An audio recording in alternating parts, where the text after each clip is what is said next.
Thank you, Ushers. Earlier, the choir was singing that song called Emanuel. I read this text. I want to zero in on verse number 22 and 23. Let me read them one more time as you look at it in your word. Verse 22 says, Now all this was done, that it might be fulfilled, which was spoken of the Lord by the prophet, saying, Behold, a virgin shall be with child, and shall bring forth a son, and they shall call his name what? Which being interpreted is God with us. Amen. For just a little while, thinking on this question, Emanuel. Why the name Emanuel? Why that name? Have you ever thought about that? Why the name Emanuel? Normally, parents will name their children. Have I got a witness? And normally, even before the child, Roger, even before the child came into existence, we already had a name for the child. Do I have a witness in the building? Amen. You were probably named before you even came. Or maybe you named your child before that child was even born. And normally parents name the child. Right. Amen. Emanuel, what about this name? Why the name Emanuel? Why not Joseph Jr.? Yeah. All right. Amen. Have we got a witness? Well, why not Joseph the second? Have you ever thought about that? Why not E-Man?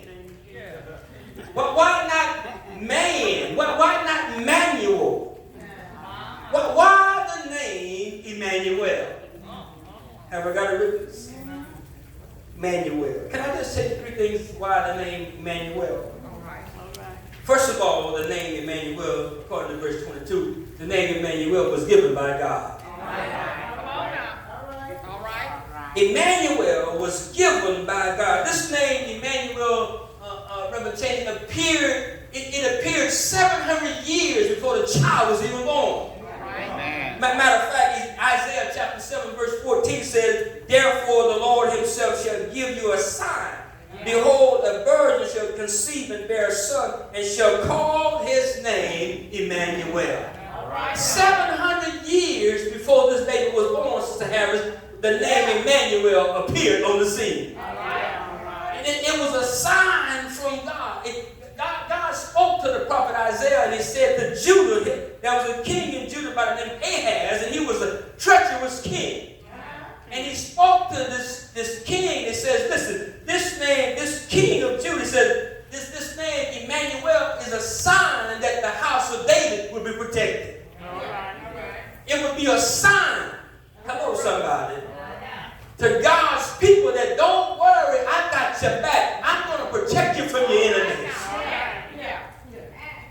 First of all, God gave the name Emmanuel. And when God gives a name, it means something. Have I got a witness? When God speaks, when God says something, it means something. And God used the prophet Isaiah to tell Judah that before you even receive this baby, you've already been prophesied that he's coming on the scene. It will be a sign to the king of Judah that God will protect the house of David.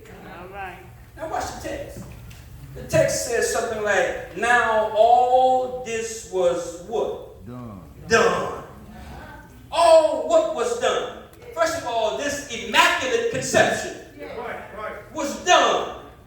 It was already prophesied that it was done. This virgin birth was done. This scandalous pregnancy was done. It was scandalous. Have I got a witness? Can you agree it was scandalous?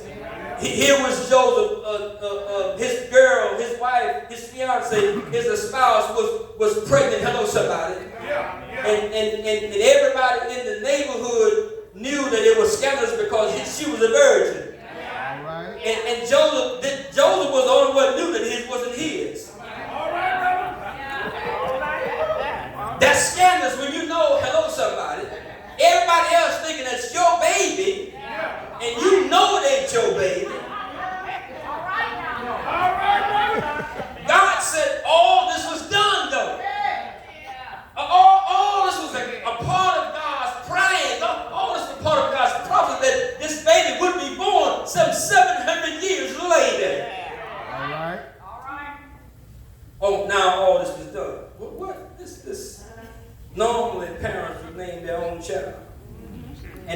and children would be conceived in a normal way. All right. Have I got a witness?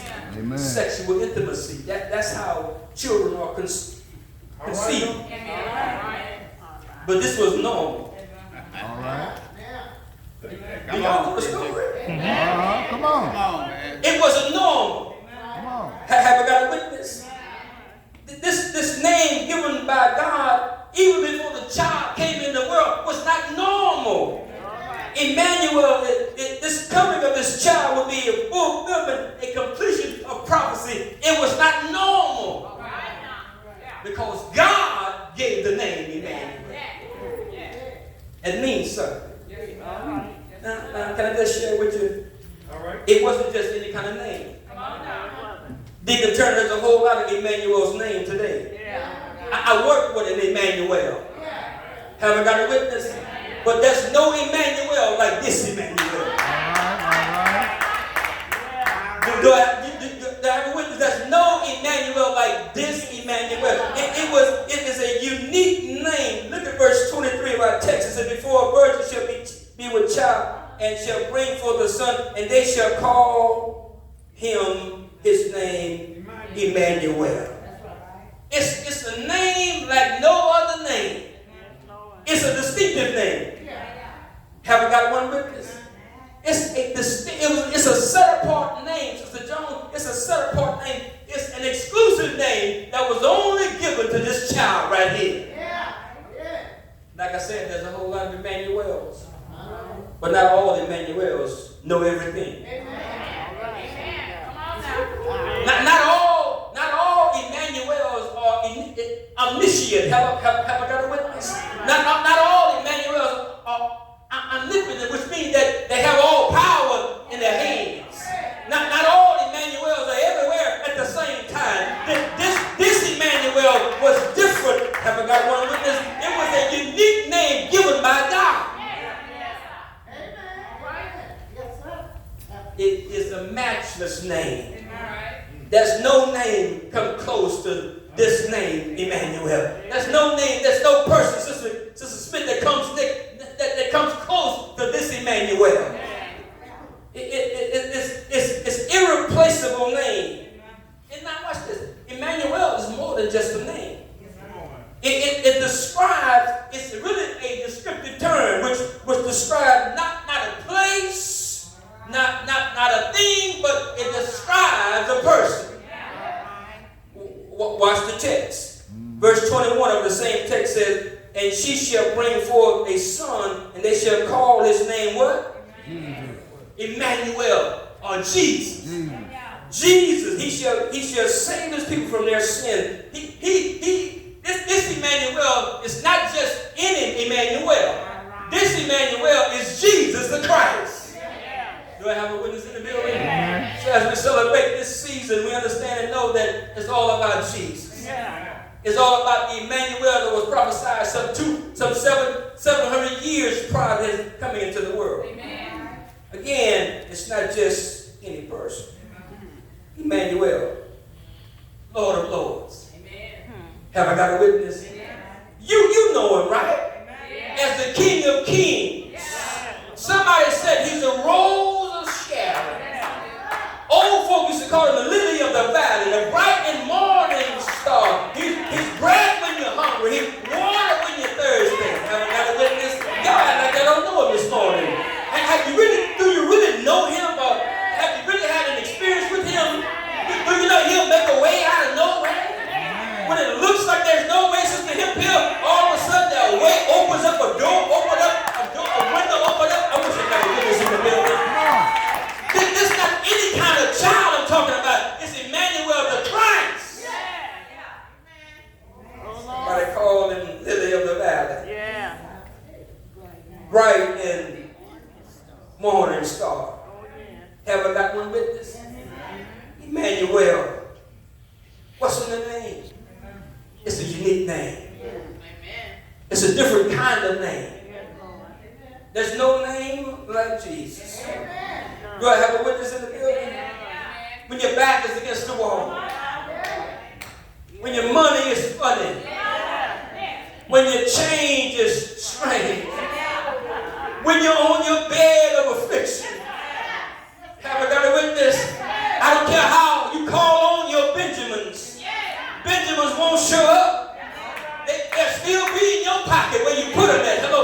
somebody. But I know somebody that you call on in the midnight hour when your back is against the wall. He'll show up just in the nick of time. You don't have to carry him around. He carry you around. That's somebody. Oh, who I'm talking about. I'm talking about Emanuel. Bible says in verse 21, he is Jesus. Do I have one witness? He's Jesus. He's not Joseph. He's not Mary. He's Jesus. He's not John. He's not Matthew, Mark, Luke, or John. He's Jesus. Thank God for Matthew, Mark, Luke, and John. This name, Emanuel, first of all, was given by God. Do I have a witness in the building? As we celebrate this season, it's about Emanuel. It's about Jesus the Christ. Second reason for the name, because it was a unique name. A name that you would never forget. If you ever had an encounter with Jesus, you'll never forget the name. Is anybody here, you've had an encounter with Jesus? I'm talking about a real encounter. See, when you have an encounter with Jesus, it makes you act strange. I wish I had a witness in the building. See, your hands will go up when you have no reason for your hand to go up. Your feet will start moving and you don't know why they're moving. I wish I had, your mouth will open up and you can't stop your mouth from talking. You'll make some strange noise when you have an encounter with Jesus. I must have had somebody. Oh, what I'm talking about. Do you know him? The last thing I want to tell you, let's take my seat. I'm getting ready to take my seat here. The last thing I want to tell you is that this name, Emanuel, is a forever presence with us. Don't listen. Don't take my word. It's a forever presence with us. The Bible says in verse 23 of Matthew 1, behold, a virgin shall be with child, and shall what? Bring forth a son, and they shall call his name Emmanuel, which means, interpreted, God is with us. Emmanuel's forever presence with you and I. See the other Emmanuel, they'll leave us. Wish I had a witness in the building. The other Emmanuels will run off to the store to get some bread and never come back.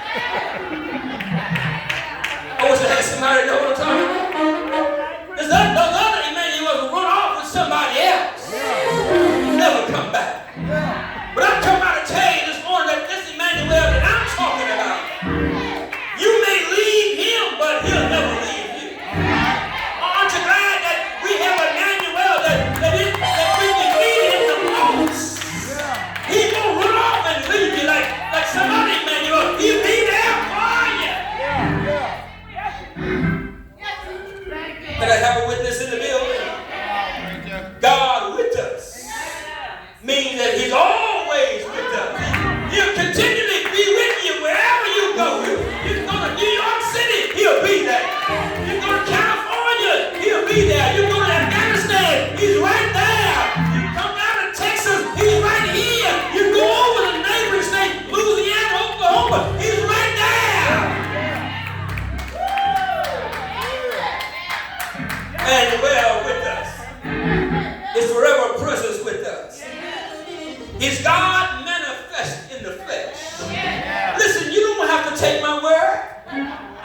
full of grace. Aren't you glad he's full of grace? See, we're not as grateful to some other folk as God has been grateful to us. Haven't got one witness? We'll cut folk off in a minute. Oh, thank God for his grace. Just this morning, God extended his grace toward us. We didn't deserve to get up this morning, but because who God is, all last night, God watched over us. That was grace. Early this morning, he gave you that tenderness of limb. That was grace.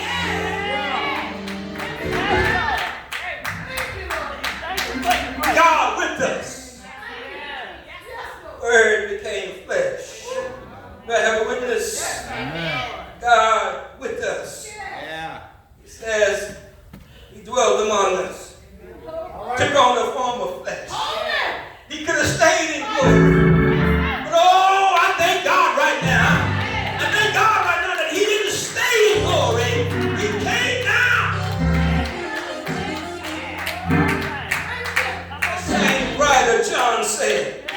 In John chapter 10 verse 30, he says, I and my Father are one. When you see me, you see the Father. I did not come to do my own will. I came to do the will of the one that sent me. And my Father sent me. I'm not doing my own thing. I'm doing his thing. I thank God for him sending me.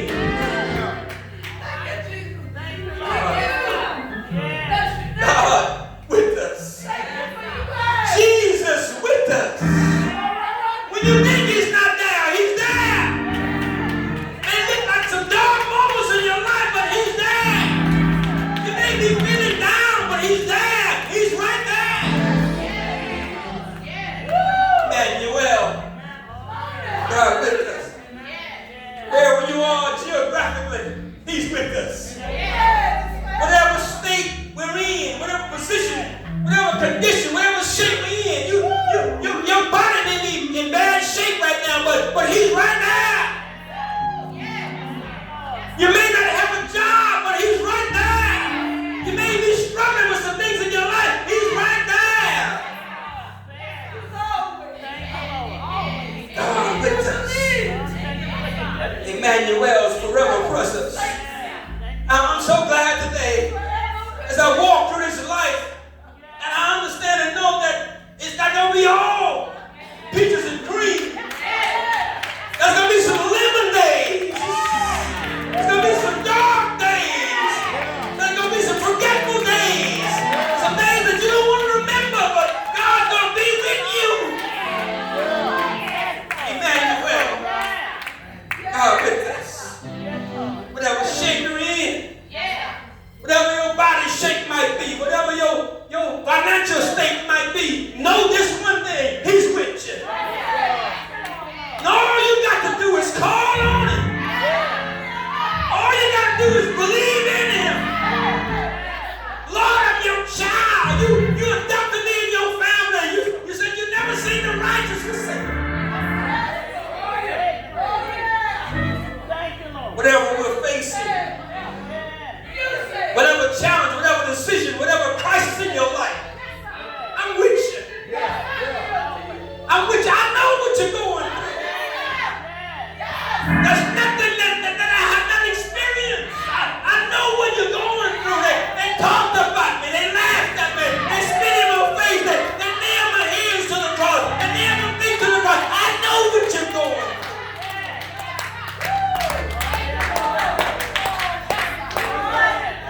He would never leave us.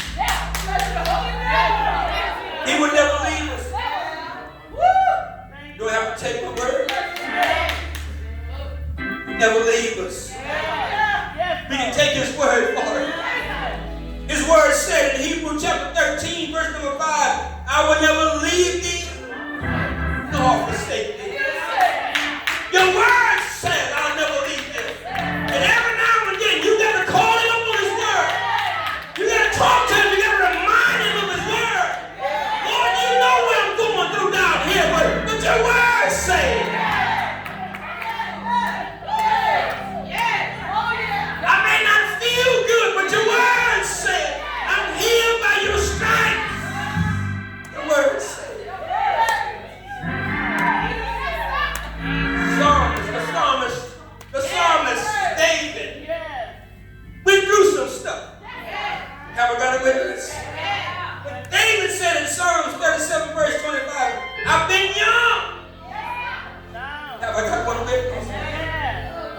now I'm old. Yeah. Yet have I not seen the righteous forsaken,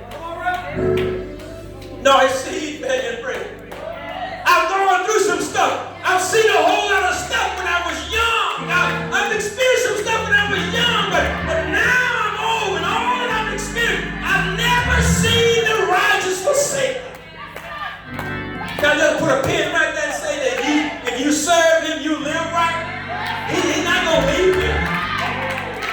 I said, you serve him, you live right, you walk right, you walk according to his word. He won't leave you. Hallelujah this morning. Hallelujah to the Lamb of God. And I count on your word. If I can't count on anything else, I can count on your word.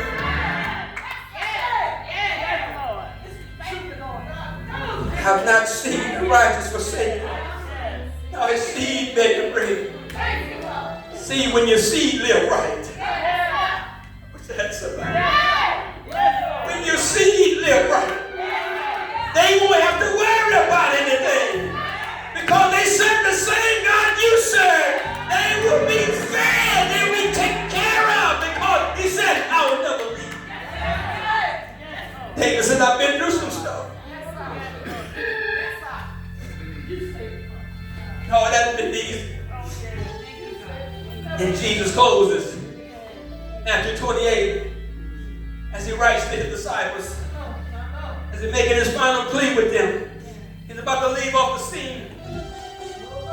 And he said to them, I need you to make some disciples. Have I got a witness? Go ye therefore to all the world. Compel them, go to the hedges and the byways and compel them to come in. So when you bring them in, teach them to observe all things whatsoever I commanded you. And he says, Lord, be with you if you do so. If you make a decision to do so. I'll make a promise to you that I will always be with you. I am with you always, even to the end of the earth. He didn't put a comma right there. He put a period by saying, amen. Check the Bible. He said, amen. It wasn't a comma. He put a period right there. He said, amen. Amen means it's done. Amen said, it's all done. Amen means like you count on my word. Amen said, you stop right here. If I say amen, it's done.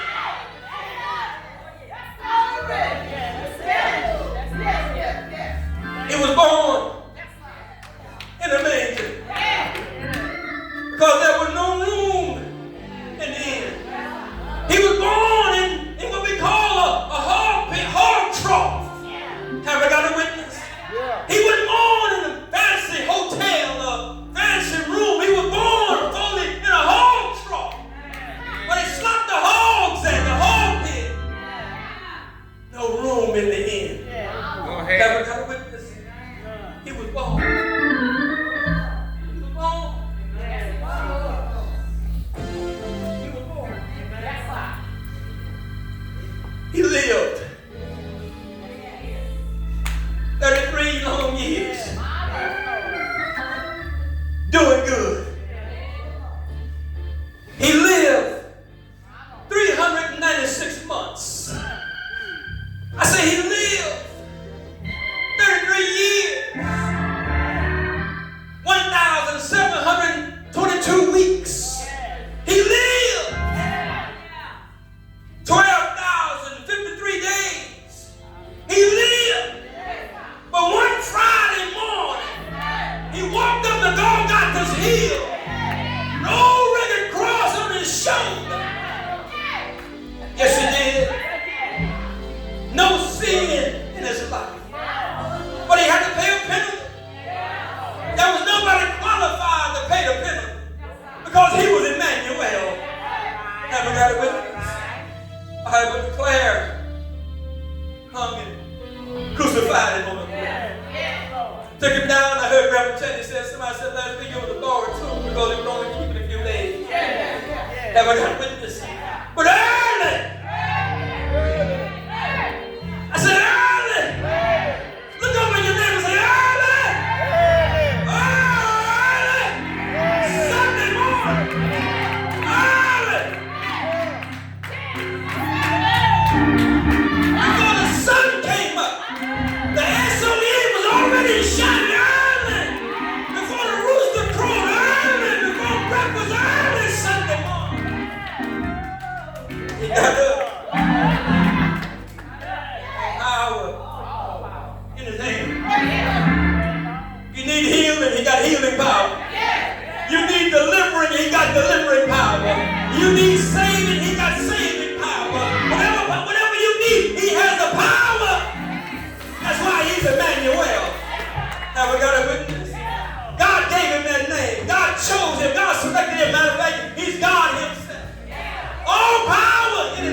Hallelujah right there. Hallelujah to the Lamb. He went on back to glory where he sits right now at the right hand of the Father. For you and I. Making intercessions. That's good news on this Christmas Sunday. That's good news knowing that we serve a God who's everywhere at the same time. He's Emanuel. And I just heard his negative, he's coming back again. I say he's coming back again. He's coming back again. He's coming back again. He's coming back for you and I, who he has adopted into his family. He's coming back for a church without spot or wrinkle. He's coming back for us. I don't know when he's coming back, but one of these old glad mornings, I want to be with him when he come back. He's coming back again. Are you ready? Come on, brothers, are you ready?